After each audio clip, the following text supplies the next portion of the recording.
True. Nervous. Very, very dreadfully nervous. I had been, and am. But why will you say that I am mad? The disease had sharpened my senses, not destroyed, not dulled them. Above all was the sense of hearing acute. I had heard all things in the heaven and in the earth. I heard many things in hell. How, then, am I mad? Hearken, and observe how healthily, how calmly I can tell you the whole story. It is impossible to say how first the idea entered my brain, but once conceived, it haunted me day and night. Object, there was none. Passion, there was none. I loved the old man. He had never wronged me. He had never given me insults. For his gold I had no desire. I think it was his eye. Yes, it was this. He had the eye of a vulture, a pale blue eye, with a film over it. Whenever it fell upon me, my blood ran cold, and so by degrees, very gradually, I made up my mind to take the life of the old man, and thus rid myself of the eye forever. Now this is the point. You fancy me mad. Madmen know nothing. But you should have seen me. You should have seen how wisely I proceeded, with what caution, with what foresight, with what dissimulation I went to work. I was never kinder to the old man than during the whole week before I killed him, and every night, about midnight, I turned the latch on his door and opened it. Oh, so gently. And then, when I had made an opening sufficient for my head, I put in a dark lantern, all closed, closed that no light shone out, and then I thrust in my head. Oh, you would have laughed to see how cunningly I thrust it in. I moved it slowly, very, very slowly, so that I might not disturb the old man's sleep. It took me an hour to place my whole head within the opening, so far that I could see him as he lay upon his bed. Ha! Would a man have been so wise as this? And then, when my head was well in the room, I undid the lantern, cautiously.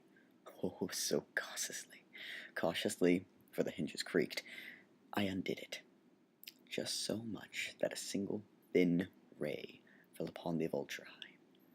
And this I did for 7 long nights. Every night, just at midnight. But I found the eye always closed, and so it was impossible to do the work. For it was not the old man who vexed me, but his evil eye. And every morning, when the day broke, I went boldly into the chamber, and spoke courageously to him, calling him by name in a hearty tone, and inquiring how he has passed the night. So you see, he would have been a very profound old man indeed, to suspect that every night, just at 12, I looked in upon him while he was asleep. Upon the 8th night, I was more than usually cautious in opening the door. A watch's minute hand moved more quickly than mine did. Never before that night had I felt the extent of my own powers, of my sagacity. I could scarcely contain my feelings of triumph. To think there I was, opening the door, little by little, and he not even to dream of my secret deeds or thoughts. I fairly chuckled at the idea, and perhaps he heard me, for he moved on the bed slightly, as if startled. Now you may think I drew back, but no. His room was as black as pitch, with the thick darkness, for the shutters were close fastened, through fear of robbers. And so I knew that he could not see the opening of the door, and I kept pushing it on, steadily.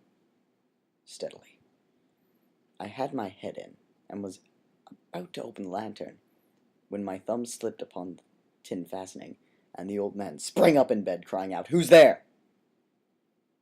I kept quite still, and said nothing. For a whole hour I did not move a muscle, and in the meantime I did not hear him lie down. He was still sitting up in the bed listening, just as I have done, night after night, hearkening to the death watches in the wall. Presently I had heard a slight groan, and I knew it was the groan of mortal terror. It was not a groan of pain or of grief. Oh no, It was this low, stifled sound that arises from the bottom of the soul when overcharged with awe. I knew the sound well. Many a night, just at midnight, when all the world slept, it has welled up from my own bosom, deepening with its dreadful echo the terrors that distracted me. I say I knew it well. I knew the old man felt what the old man felt, and pitied him, although I chuckled at heart. I knew that he had been lying awake ever since the first slight noise, when he had turned in the bed. His fears had been ever since growing upon him. He had been trying to fancy them causeless, but could not. He had been saying to himself, "It is nothing but the wind in the chimney.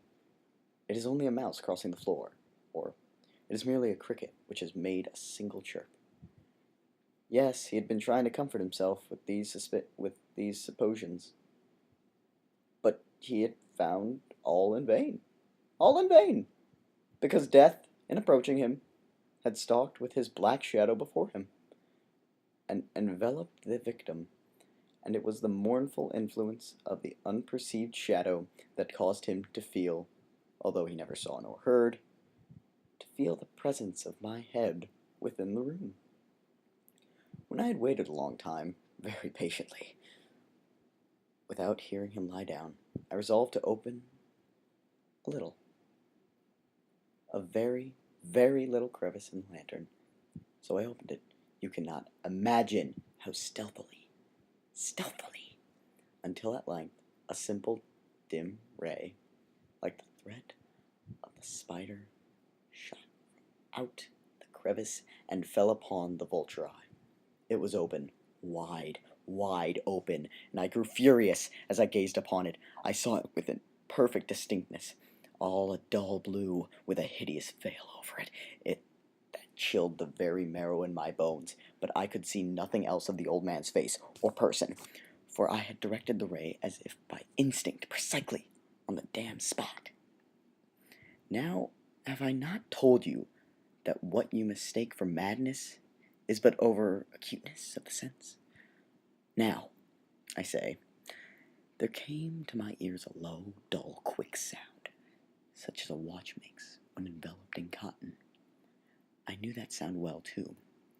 It was the beating of the old man's heart. It increased my fury, as the beating of a drum stimulates the soldier into courage. But even yet, I refrained and kept still. I scarcely breathed. I held the lantern motionless. I tried how steadily I could maintain the ray upon the eye. Meantime, the hellish tattoo of the heart increased.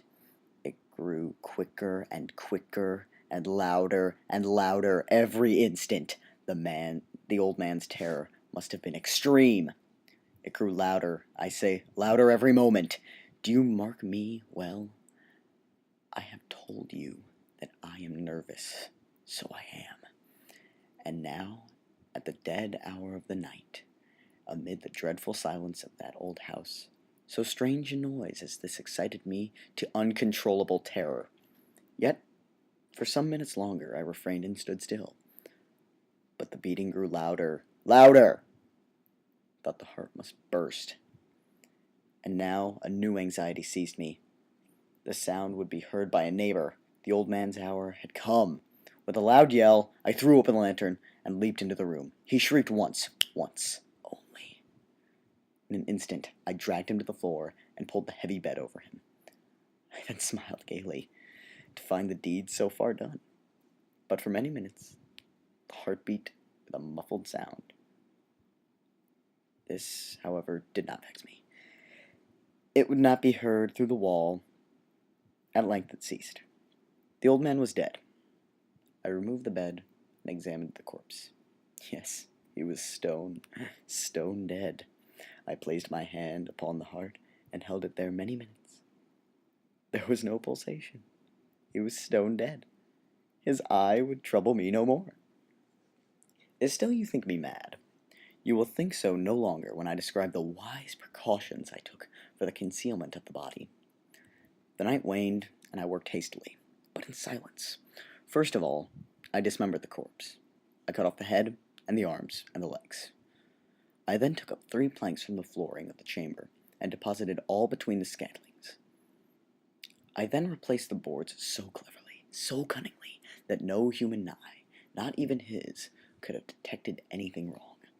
There was nothing to wash out, no stain of any kind, no blood spot whatever. I had been too wary for that. A tub had caught all. When I had made an end of these labors, it was 4 o'clock, still dark as midnight. As the bell sounded the hour, there came a knocking at the street door. I went down to open it with a light heart, for what I had now to fear. There entered 3 men, who introduced themselves with perfect suavity, as officers of the police. A shriek had been heard by a neighbor during the night. Suspicion of foul play had been aroused.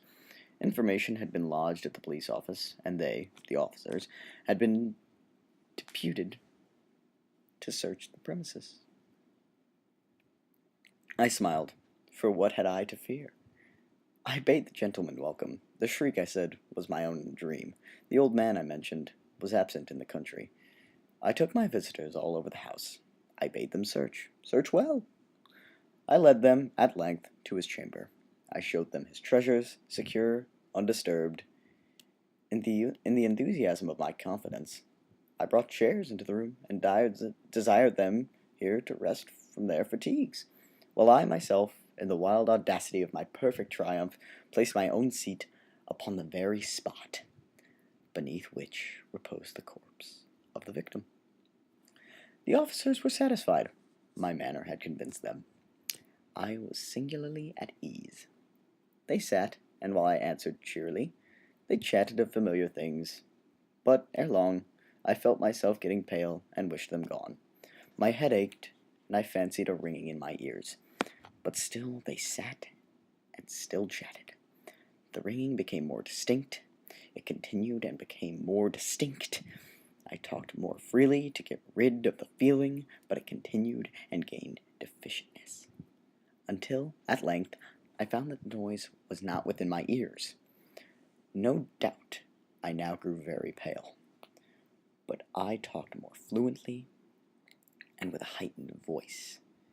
Yet the sound increased, and what could I do? It was a low, dull, quick sound, much such a sound as a watch makes when enveloped in cotton. I gasped for breath, and yet the officers heard it not. I talked more quickly, more vehemently, but the noise steadily increased. I arose and argued about trifles, in a high key and with violent gesticulations. But the noise steadily increased. Why would they not be gone? I paced the floor to and fro with heavy strides, as if excited to fury by the observation of the men. But the noise steadily increased. Oh God, what could I do? I foamed, I raved, I swore. I swung the chair upon which I had been sitting, and grated it upon the boards, but the noise arose over all and continually increased. It grew louder, louder, louder, and still the men chatted pleasantly and smiled. Was it possible they heard not? Almighty God, no, no. They heard, they suspected, they knew. They were mocking. They were making a mockery of my horror. This I thought, and this I think. But anything was better than this agony. Anything was more tolerable than this derision. I could bear those hypocritical smiles no longer. I felt that I must scream or die. And now, again, hark, louder, louder, louder, louder. Villains, I shrieked, disassemble no more. I admit the deed. Tear out the planks. Here, it is the beating of his hideous heart. True.